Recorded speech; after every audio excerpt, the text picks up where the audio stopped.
আইপিএলে অত্যন্ত গুরুত্বপূর্ণ ম্যাচে মুখোমুখি হয়েছিল মুম্বাই ইন্ডিয়ান্স ও রয়্যাল চ্যালেঞ্জার্স ব্যাঙ্গালোর।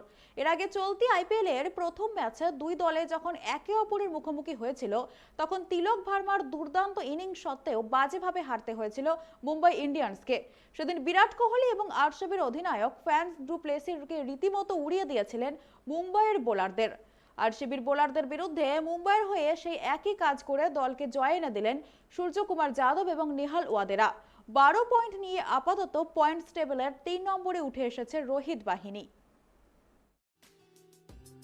নিজেদের ঘরের মাঠে টসে জিতে প্রথমে বোলিং করার সিদ্ধান্ত নিয়েছিলেন রোহিত শর্মা এবং প্রথম ওভারে কোহলিকে ড্রেসিং রুমে ফিরিয়ে দিয়ে তার সেই সিদ্ধান্তকে কিছুটা সঠিক প্রমাণ করেছিলেন বেহরনডর্ফ। বাঁহাতি পেসারের বিরুদ্ধে নিজের দুর্বলতা যে পুরোপুরি কাটিয়ে উঠতে পারেননি কোহলি, তা আরও একবার প্রমাণিত হলো। কিন্তু কোহলি এবং অনুজ রাওয়াতকে দ্রুত খোয়ালেও আরসিবি ম্যাচে ফেরে। ডু প্লেসিস এবং গ্র্যান্ট ম্যাক্সওয়েল দুজনেই ঝোড়ো ব্যাটিং করে নিজেদের অর্ধশত রান সম্পন্ন করেন। ম্যাক্সওয়েল 33 বলে 68 রানের একটি অসাধারণ ইনিংস খেলে আউট হন।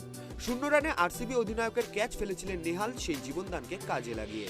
41 বলে 65 রানের একটি প্রশংসনীয় ইনিংস খেলেন অরেঞ্জ ক্যাপের মালিক, কিন্তু তারা আউট হওয়ার পর রানের গতি কমে যায়। 2018 সালে 30 রানের ইনিংসটি কার্যকরী ছিল, কিন্তু 200 রানের গন্ডি পেরোতে ব্যর্থ হয় আরসিবি। মুম্বাইয়ের হয়ে সর্বোচ্চ 3টি উইকেট নেন বেহরনডর্ফ। এছাড়াও একটি করে উইকেট নিয়েছেন আর্চারের বদলে দলে আসা Chris Jordan, allrounder Cameron Green এবং স্পিনার কার্তিকেয়। রান তাড়া করতে নেমে শুরুটা দুর্দান্ত করেছিলেন ঈশান কিষান, কিন্তু পঞ্চম ওভারে 2 বলে ওপেনার দুজনকেই ড্রেসিং রুমে ফিরিয়ে দিয়ে আরসিবিকে ম্যাচ ফেরত আনেন ওয়ারেন্দু হাসারাঙ্গা। কিন্তু এরপর থেকে আর কোনো কিছুই আরসিবির পক্ষে যায়নি, কারণ ব্যাটিং শুরু করেছিলেন ফর্মে থাকা নেহাল ও সূর্যকুমার। দুজনেই অত্যন্ত সামান্য সময় নেন সেট হওয়ার জন্য, আর সেট হওয়ার পর তারা যা করেছেন সেটা যে কোনো দলের জন্য অত্যন্ত চিন্তার। তাদের মধ্যে 140 রানের একটি পার্টনারশিপ হয়। খড়কুটোর মতো প্রতিপক্ষের যে কোনো বোলারদের উড়িয়ে দিয়েছেন সূর্যকুমার।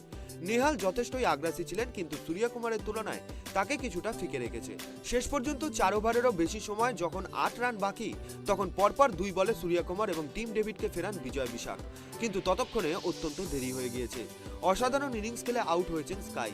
তিনি আইপিএলে নিজের 3000 রান এবং 100টি ছক্কার মাইল ফলক ছুঁয়েছেন। 17তম ওভারে 3য় বলে ছক্কা মেরে নিজের অর্ধশত রান এবং দলের জয় এনে দেন নেহাল। মুম্বাই ইন্ডিয়ান্সের জন্য আরও বেশি যেন কার্যকরী হয়ে উঠেছেন তিনি অল্প কিছুদিনেই। Bureau report, tribe TV.